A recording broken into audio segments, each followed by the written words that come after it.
Hey guys, welcome back to the Privacy Guy. Today's video is going to be pretty quick, straight and to the point here, but it's just something that I've been thinking about and I wanted to share with you guys. So what I'm going to talk about is how Apple, even though it's a company that I've praised a lot about their privacy practices, is actually contributing quite a bit to Google's dominance in the online search and advertising space.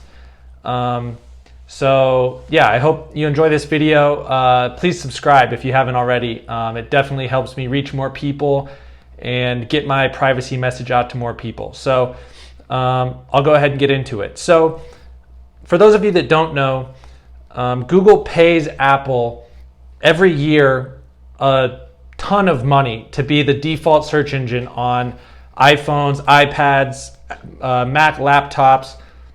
Apple devices in general use Google as a search engine, and Google pays Apple, according to a lot of the estimates I found online, somewhere between $8 to $12 billion a year just to be the default search engine on Mac and iOS devices. Now, I just made a video recently about how Apple's latest move with requiring websites and different apps to get permissions to track you. I said that, Apple's cutting into Google's business and it's affecting companies like Facebook as well. But at the end of the day, how can Apple say that they're a privacy advocate, that they're willing to do anything to protect their users' privacy, if they're still contributing to Google's business model of collecting data from people's searches? So if people are searching from their iPhone, Google collects information about that. You may have to consent to certain tracking, but Google's still able to collect information and tie this to your Google account. If you've given Google consent on their end, they're still able to track what you're searching for, regardless of if you've decided to share your location from your iPhone.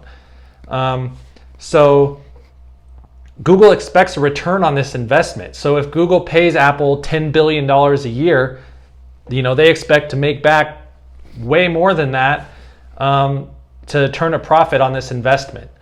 So I think if Apple's going to continue to be a company that says they stand for privacy, I think a logical move for them is to go into the search space. And I know I've seen a lot of reports that Apple is going to buy DuckDuckGo, that Apple has different plans in the works with different search partners, but at the end of the day, Apple's still using Google. I think it would be awesome if Apple teamed up with someone like DuckDuckGo that is explicitly a privacy-friendly search engine. But as we know, Apple's very, operates behind closed doors, so it's kind of hard to have an idea of what exactly is going on with Apple and what their plans are in the future.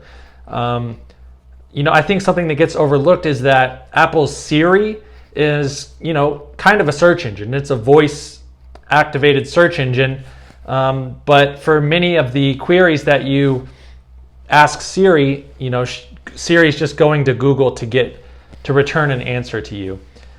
So at the end of the day, I'm still contributing a lot to Google's data that it has about me and that it's able to use to advertise simply by using my iPhone, because in Safari and with Siri, Google is set up as the default search engine. And I think there's kind of an argument that Apple might have is that, we're focused on creating hardware. We want to deliver the best experience. And so far, Google has been able to maintain a better user experience than the privacy-friendly search engines out there. But I think there's just a better way for Apple to navigate this issue, especially if they're going to be a respected privacy advocate, if they're going to stand for being a company that stands behind privacy. I think this needs to change, and Apple's already made some big moves against Google. And I think to most people, and I kind of thought this way too, is that Apple and Google are competitors because, Apple makes iOS devices and Google makes Android devices. But actually, Google doesn't make those devices. It just makes the operating system. and is able to monetize that system. Apple isn't making an alternative operating system that's monetized in a different way. It's actually just using its operating system to create more users for Google. So that's what I wanted to talk about today. If you have any feedback or comments, feel free to leave a comment. I'm going to go through and respond to those, and I might be going live later this week to answer some of the questions I receive in the comments. So feel free to leave me some feedback. I'd love to hear what you guys think about it.